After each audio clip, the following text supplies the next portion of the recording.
final do último encontro, tratando da razão pela qual se desenvolveu aí esse sistema, se desenvolveu paulatinamente, né, esse sistema de vinculação que culminou na edição do Código atual de Processo Civil, o Código de 2015, na previsão ali dos artigos 926, 927, 928, que compõem esse título introdutório do livro do Código a respeito do modo de atuação dos tribunais. Ali nas disposições gerais nós temos justamente o trato normativo da vinculação. Eu fiz menção também à justificativa do ponto de vista teórico do que promove esse sistema de vinculação. E aí eu fiquei de tratar das críticas. Vamos retomar esse ponto, então, para a gente entender bem que isso vai nos levar já a um gancho para o próximo tópico, que é da constitucionalidade, que é importante que os senhores saibam. Bom, do ponto de vista do ganho, né, então os argumentos favoráveis a esse sistema de vinculação, a segurança jurídica, como eu já havia adiantado para vocês, agora para dar uma aprofundada, falar um pouco mais, a segurança jurídica, porque tem duas vertentes. Indico para os senhores a leitura de um artigo, acho que é fácil de achar na internet também, Almiro do Couto e Silva. Ele trata dessas vertentes da segurança jurídica. É um texto da década de 70, 80, se não me engano, do século passado, mas ele foi muito feliz na abordagem das acepções subjetivas e objetivas da segurança jurídica. Então, eu acho que o texto é os conteúdos da segurança jurídica, algo nesse sentido. Mas na pesquisa dos senhores aí no site de pesquisa, no Google, por exemplo, por Almiro do Couto e Silva, os senhores vão, provavelmente esse vai ser o artigo que vai logo aparecer, porque é o mais citado dele. Na leitura, na visão, na perspectiva subjetiva, que importa para o sujeito, portanto, a segurança jurídica ela é importante no sentido da proteção da confiança. Então, os jurisdicionados confiam no entendimento do tribunal, e essa confiança que se deposita deve ser respeitada, o que não é promovido quando cada juiz entende de uma forma. Então, um entendimento consolidado, uma jurisprudência que os uniformiza e se mantém íntegra, estável e coerente, ela atua nesse sentido de promover a segurança jurídica na perspectiva subjetiva.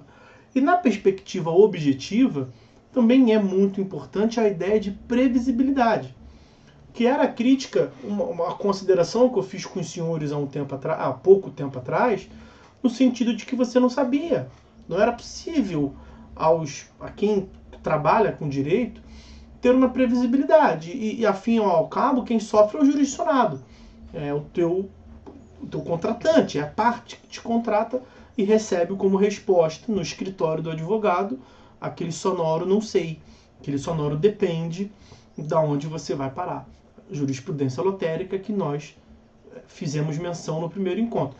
Então, o combate a essa ideia de jurisprudência lotérica, de imprevisibilidade, é justamente a vinculação que promove, portanto, a segurança jurídica nessas duas leituras, ok? Tanto subjetiva quanto objetiva. Falamos da isonomia, a isonomia ao processo, acesso à justiça, a isonomia no processo, paridade de armas, igualdade de condições, e a isonomia pelo processo. Então, se reconhecemos aos julgadores a tarefa de interpretar as previsões normativas que são abstratas, se nós permitimos, na figura de imagem que fizemos, ao chefe de segurança do metrô que permita o ingresso do cão-guia, interpretando a proibição de ingresso de animais, se isso é verdade, ao final, todos os chefes de segurança de todas as estações do metrô devem permitir o ingresso do cão-guia. Então, a interpretação, nós todos trabalhamos com um sistema judiciário só. Se juízes fôssemos, todos os juízes compõem o Poder Judiciário brasileiro. Poder Judiciários estaduais que se linkam à uniformização pelos tribunais superiores. Então, o Código Civil brasileiro é um só. As interpretações do Poder Judiciário ao Código Civil brasileiro devem ser uma só. Mas veja, aí nós vamos tratar, afinal, adiante, a divergência jurisprudencial, ela não é um mal em si mesmo. O fato de um juiz dizer uma coisa, outro juiz... Vou até tratar agora. O fato de um juiz dizer uma coisa, outro juiz dizer outra, não é um problema em si. O problema é a perpetuação dessa divergência. Você imagina uma lei que sai agora. E nós vamos interpretar. E está saindo diversas leis aí, né, por conta desse momento de calamidade. E aí nós continuamos com a regra geral de que o juiz não está preso. Mesmo que... Ele não está preso na coleira. Mesmo que esteja preso pelo muro. A figura de imagem que nós fizemos também antes do intervalo. Nós continuamos assumindo que o juiz não está preso à coleira. Então ele pode interpretar. Agora, como uma lei recente... O nosso paradigma aqui é uma lei recente. Uma lei recente ou uma lei antiga que tem uma mudança na sociedade relevante. O coronavírus vai causar, durante muito tempo, décadas, mudança de perspectiva. A relação de trabalho vai mudar. Então quem trabalha com essa ideia... Porque provavelmente o novo normal vai ser um novo normal híbrido, eu imagino. Durante algum tempo vai ter esse cenário de transição. Então mudanças abruptas na sociedade, mudanças na base normativa, ensejam a possibilidade de mudanças de entendimento. Não se tem dúvida quanto a isso. Então, imagina, vamos voltar ao exemplo. Uma lei nova. É possível que o juiz A interprete a lei nova no sentido A. E o juiz B interprete no sentido B. Ou a linha A com asterisco. Ou totalmente diferente ou parcialmente diferente. Isso não é um problema em si. Isso atua no sentido de construção e de um aperfeiçoamento jurídico. Um doutrinador que entende de uma forma, outro que entende por questão... tem a sua base dogmática, a sua base teórica distinta. Então, um doutrinador que tem a sua base processual no direito germânico pensa diferente de um outro processualista que tem sua base teórica no direito italiano. Então, partindo de premissas distintas, vão chegar a um resultado distinto. Isso não é um problema. Isso é aperfeiçoamento. Então, o juiz também filiado numa perspectiva, outro juiz filiado, vão chegar a interpretações distintas. Volto a dizer, isso não é um problema. O problema é a indefinição permanente. E se vocês forem parar para observar, e aí tem tudo a ver com o modo que o tribunal atua, o sistema recursal, volto a dizer, o nosso sistema jurídico ele é piramidal e hierárquico. De modo que tem mais juízes embaixo do que em cima, aí forma a pirâmide, e hierárquico. Quem está em cima tem a função de orientação em quem está embaixo. A função revisional própria dos recursos. Então, a divergência entre o Tribunal de Minas e o Tribunal do Maranhão não é um problema. Por quê? Porque o nosso sistema jurídico ele é estruturado de um modo a um órgão superior, no caso, se for a lei federal, o STJ, definir qual a interpretação deve prevalecer. Então essa lei nova, que um juiz pensa uma coisa, outro juiz pensa outra. Aí tu vai para o tribunal, umas câmaras pensam uma coisa, outras câmaras pensam outra. Aí você vai subindo. Uniformizou o entendimento no Tribunal de Minas. Uniformizou-se o entendimento no Tribunal de Sergipe. E esses entendimentos de um tribunal e de outro não são consentâneos. Não são idênticos. São divergentes. Não tem problema. Por quê? Porque tem uma estrutura superior. Aí você vai no STJ. E aí o STJ diz que é do jeito de Minas. Ou do jeito de Sergipe. Ou um misto. Possível. Uma posição intermediária. Entre uma coisa e outra. Não tem problema. O problema vem no depois. O grande problema é o STJ definir o entendimento, depois, portanto, de divergências prévias, depois, portanto, de um amplo debate jurídico, e depois dessa definição por um órgão que tem uma das suas funções definir a interpretação do direito, depois disso continuar divergindo. Aí nós temos um exagero. Perceba como é que a ideia aqui é construir, tentar identificar o meio termo entre uma visão extremista e outra.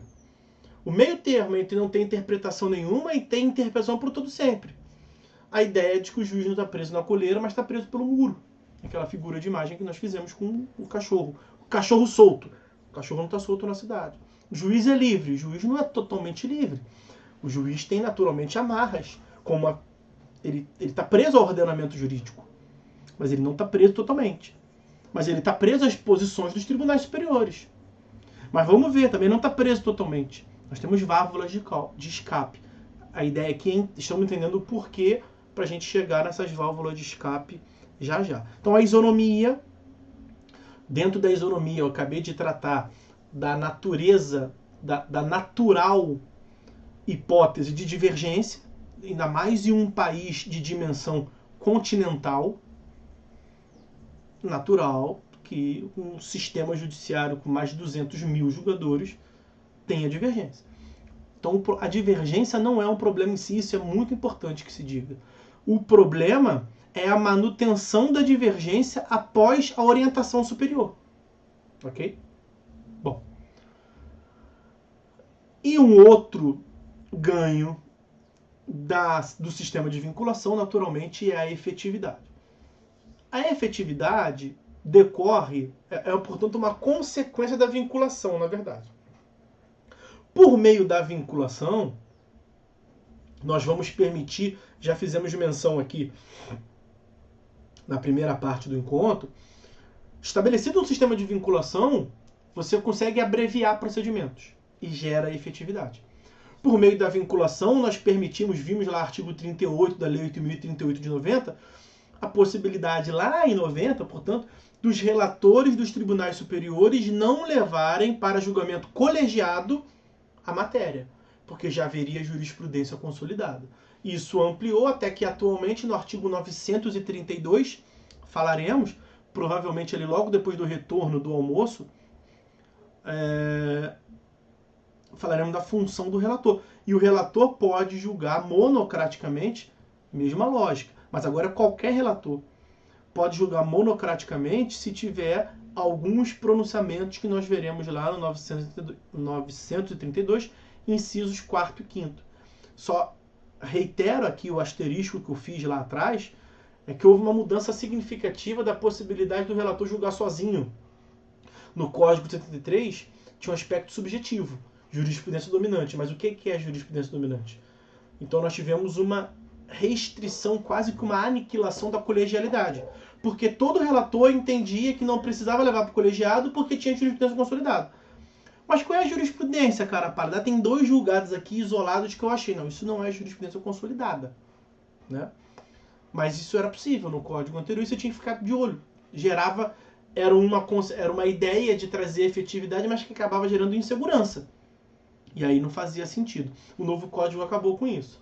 O novo código diz: relatores, os senhores podem julgar monocraticamente nessa hipótese objetivamente prevista, nessa e nessa. Ponto final. São as alíneas A, B e C dos incisos 4º e 5º do artigo 932.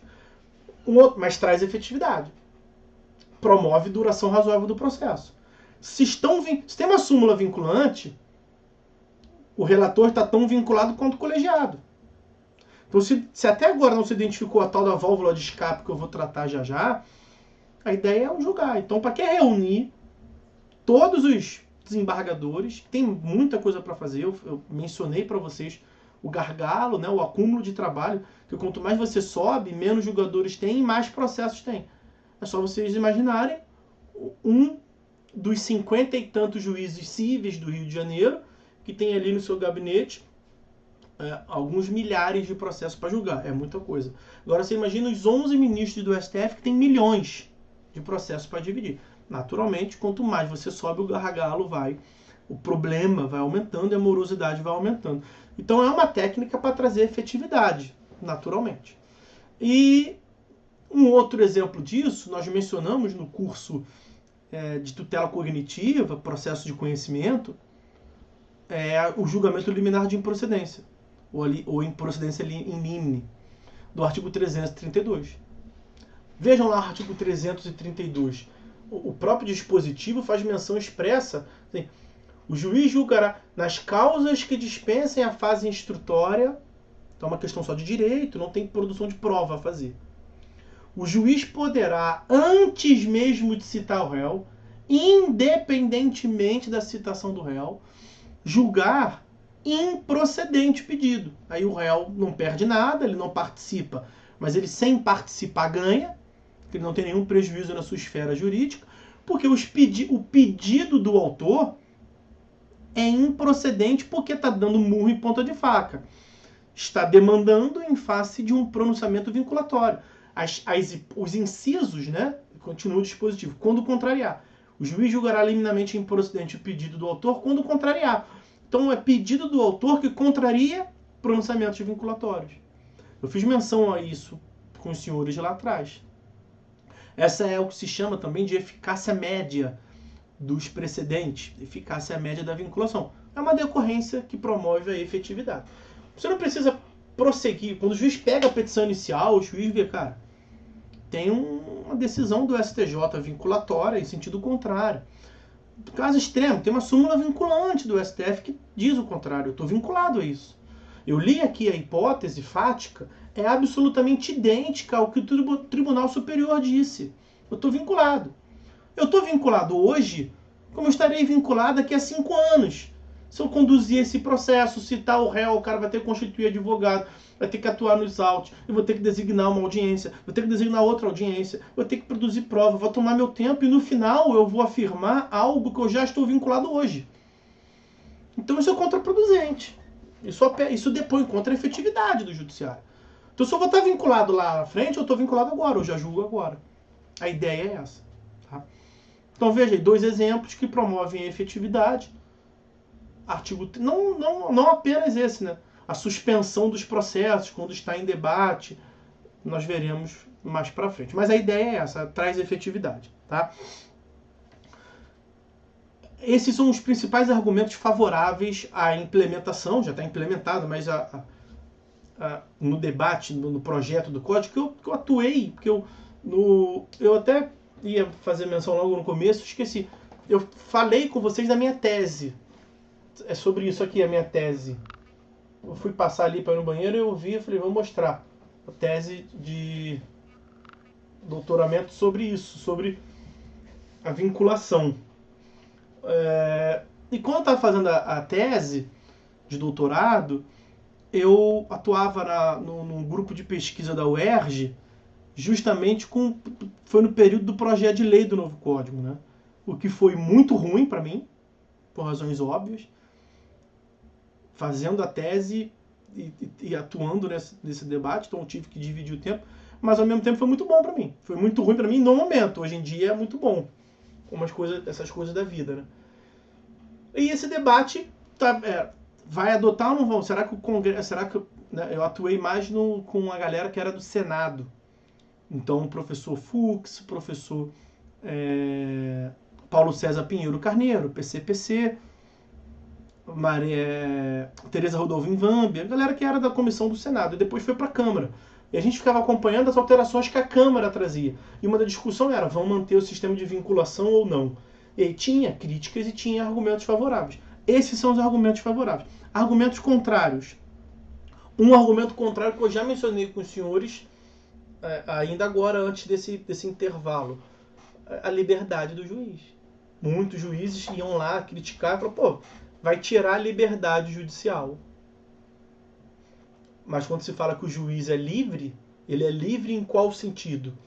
Ele é livre no sentido de que não está absolutamente preso ao texto da lei. Então ele é livre porque ele pode interpretar e deixar o cão-guia entrar. Ou ele é livre em um sentido absoluto, de modo que pouco importa a disposição escrita da lei, pouco importa a ontologia, o sentido da lei, ele é absolutamente livre para que ele possa fazer o que ele quiser e, na verdade, concentrar todo o poder do Estado, porque ele vai estar julgando e vai estar legislando ao mesmo tempo. Será que é esse sentido de liberdade? Será que se o juiz fosse o chefe de segurança do metrô, ele poderia deixar entrar um leão no vagão? Porque ele deixou entrar um cão-guia? Então, essa liberdade é absoluta e irrestrita? Claro que não. E aí, quebrou-se esse argumento dizendo, filho, você é livre, tá? Você é livre. Mas você não é tão livre. Você não é tão livre assim, nesse sentido que você está achando, de modo que você não tem que submeter a uma decisão vinculatória, uma decisão construída de modo legítimo, né, por uma autoridade superior a você. O STF disser que é inconstitucional, desculpa, é inconstitucional. Você não é livre a ponto de dizer que nos teus processos não vai se aplicar a decisão do STF, porque, desculpa, mas o mundo não gira no teu umbigo. O fato de você ser juiz, o fato de você ser desembargador, não te permite, por exemplo, que você não cumpra uma ordem estabelecida a todos. Não significa que você pode jogar papel no chão.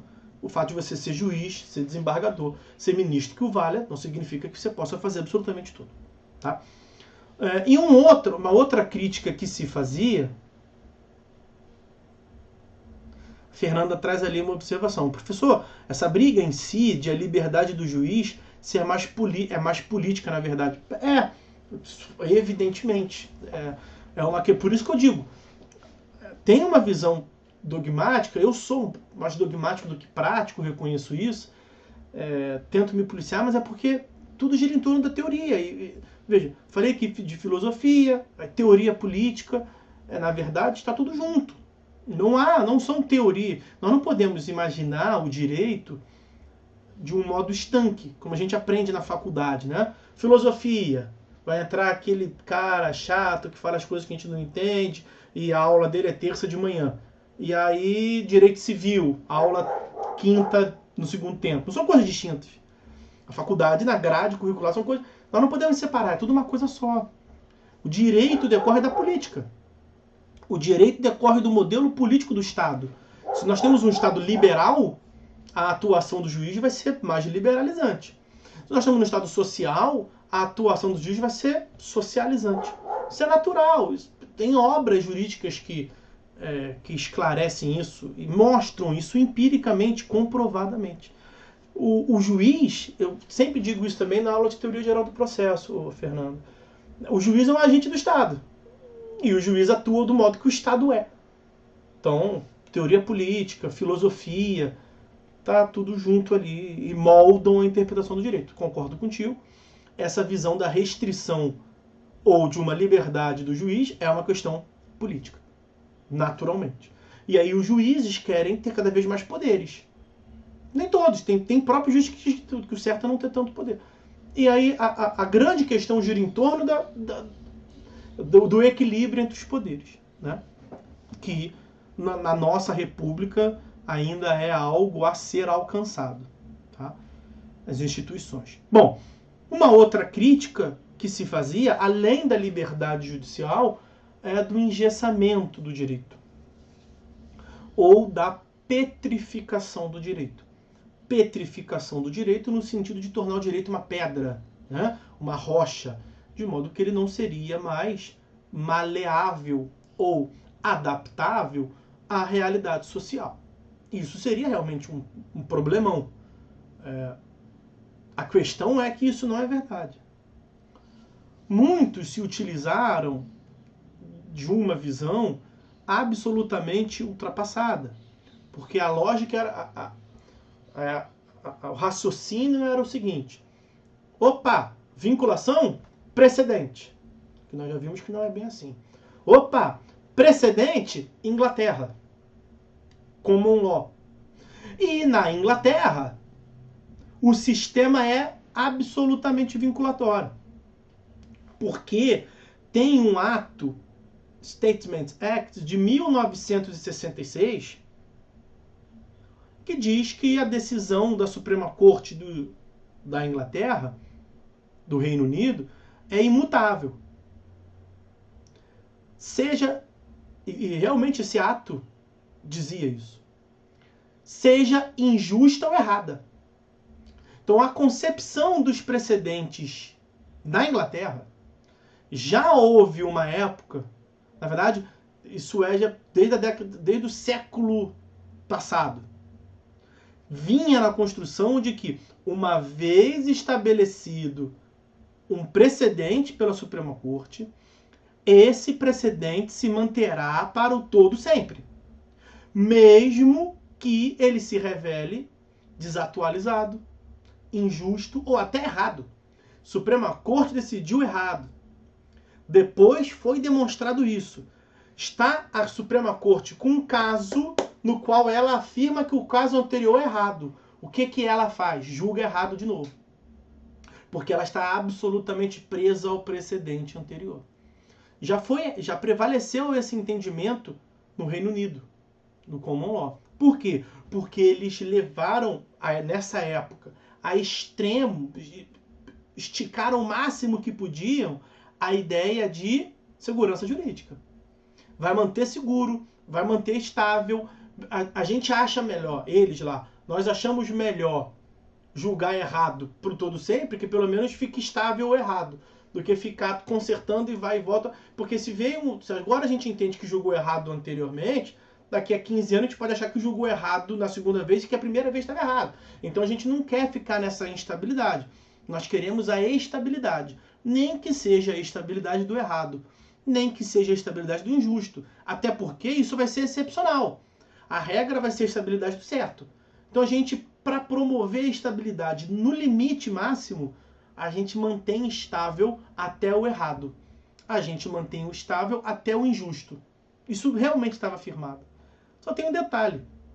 Desde 1966, isso não é mais assim. Porque a Suprema Corte estabeleceu um ato normativo, tipo um regimento interno, no qual ela voltava atrás desse entendimento. Então essa crítica de engessamento do direito está desatualizado aí há mais de 50 anos. 54 anos de desatualização.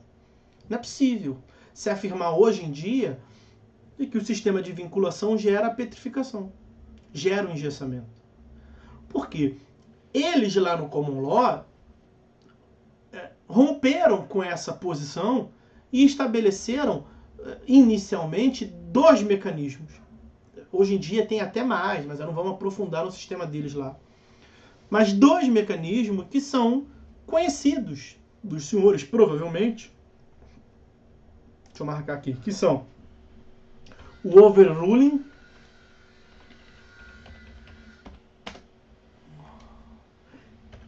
que nosso ordenamento chama de superação. O overruling tem essa ideia de ruptura. Você mudar o entendimento totalmente. Você superar o entendimento anterior. Seja porque você percebeu agora que estava julgando errado, ou o mais comum, que teve uma mudança.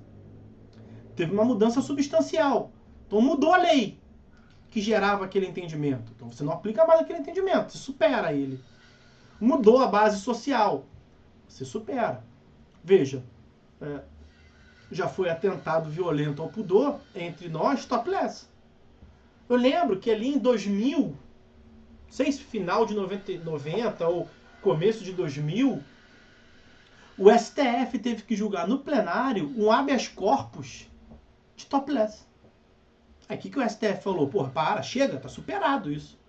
Porque a promotoria, estava utilizando decisões precedentes do STF no sentido de que é atentado violento ao pudor. Mas vê a data, década de 40 do século passado, década de 50 do século passado. O que o STF diz? Chega, overruling. Nós superamos esse entendimento, porque para a sociedade atual, a mulher deixar os seios desnudos não atenta violentamente nada, pudor de ninguém. Isso não pode ser tido como tipificação, contravenção, nada que o seja. Então, ou porque muda a base normativa, ou porque muda a base social, você vai superar o entendimento anterior. Ok? Além do overruling, a superação nossa é a aplicação de um instrumento deles lá, overruling. Lá não é absoluto, como aqui não é. O outro é o distinguishing, que é a tradução mais clara, é a distinção. Então, Se você quer aplicar, ou se você não quer que seja aplicado no seu caso, a depender de qual polo da demanda que você esteja, porque a sua base fática ela é distinta, então é um caso que é até parecido. Mas eu falei ainda há pouco lá em cima para vocês, trate igualmente os casos iguais. Não é para tratar igualmente necessariamente casos semelhantes, porque pode ser que essa semelhança, o que não permita afirmar igualdade, então é porque é parecido, não é igual. Se é parecido é porque tem alguma distinção. Pode ser que essa distinção, alguma peculiaridade fática, te permita fugir da regra. Pode ser uma regra prevista por lei ou uma regra prevista por um precedente, por uma vinculação. Então você pode dizer para o juiz assim, olha, estamos diante, chamar feita a ordem aqui, excelência, eu estou pela defesa. É o seguinte, a hipótese fática que gerou o pronunciamento vinculatório, o precedente lá estabelecido pelo STF, que seja, teve como base fática o quadro X. O meu caso é muito próximo de X, mas é X'. E o que o demandante não falou, quem quer aplicar o pronunciamento vinculatório não tratou nada da linha. É X'. Porque tem um asterístico. O meu caso não é igual. O meu caso é semelhante. Porque ele tem uma distinção. Pode ser uma distinção pequena, uma distinção enorme. O meu caso, o detalhe é o seguinte, excelência. O meu cliente entrou na estação do metrô com um animal. Então, o precedente é isso. Eu não estou me insurgindo quanto a isso. Só tem um detalhe. Esqueceram de falar do outro lado lá, que ele é um deficiente visual e que ele entrou com um animal absolutamente treinado, certificado, um cão-guia. Então, não é um caso idêntico. É um caso, tem um asterisco. É o X'. Tem uma distinção. E eu quero brigar pela distinção. Essa distinção me convence a afirmar que a consequência jurídica prevista em lei ou em um precedente não deve ser aplicada. E eu vou convencer os senhores que não devem ser aplicadas. Não é para o juiz aplicar de início. Se for demonstrada a distinção, não é para ele aplicar a vinculação. Porque a vinculação decorre dessa ideia, treat like cases alike. Trate os casos iguais de modo igual. Mas se é um caso parecido, você vai tratar de modo parecido. Tratar de modo parecido significa, calma, vamos ver, não vamos vincular de um modo direto. Vamos ver se a distinção que está se alegando é suficiente para tratar de modo diferente ou não. Essa é a lógica. Nós temos distinção no nosso ordenamento? Tem. Nem precisaria estar previsto em lei, né? Não precisaria porque a doutrina iria conformar essa ideia aí. Mas está previsto. Está previsto lá no artigo 489, parágrafo 1º, incisos 5º e 6º. Deixa eu pegar o 489 aqui. Mas não foi, não? O 489, parágrafo 1º, é aquele no qual afirma lá que não se considera fundamentada qualquer decisão judicial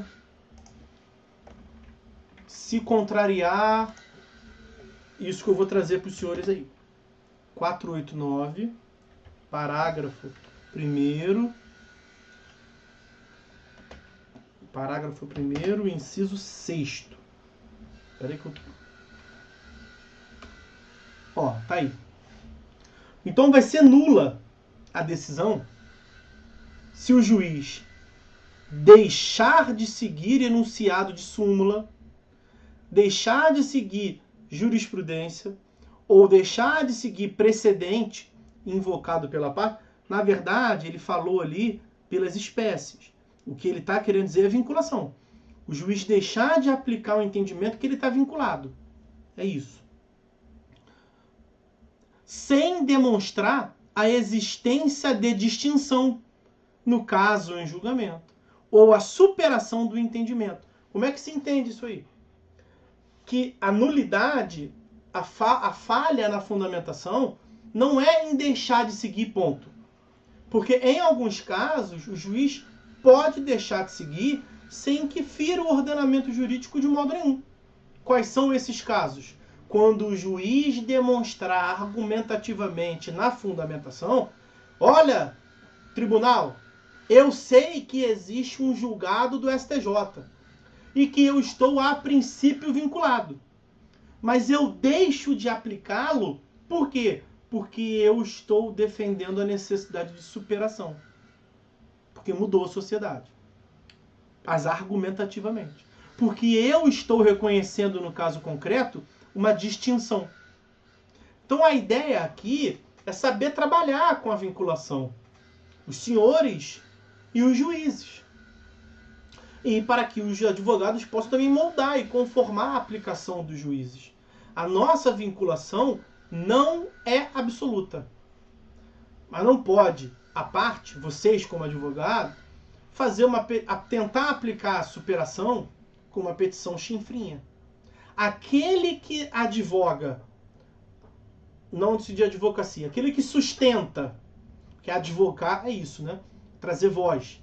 Aquele que sustenta a necessidade de superação, ele está atuando contra o status quo.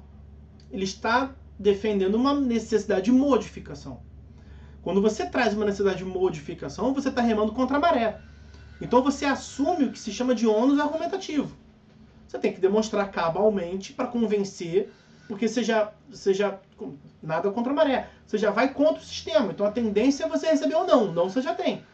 Para você receber o sim, você tem que construir argumentativamente, mostrar cabalmente ou a necessidade de superação pela desatualização ou a distinção, que no seu caso é distinto. Você não vai conseguir demonstrar isso em 2, 3 parágrafos, muito provavelmente. E o juiz que comprar a tua ideia não o deve fazer também, assim, deixa de aplicar, ponto final. Aquele que advoga no sentido de trazer luz, trazer voz, a superação, a distinção, atrai contra ele a ideia de ônus argumentativo. Tá certo? Bom, vamos passar para um próximo tópico, porque o tempo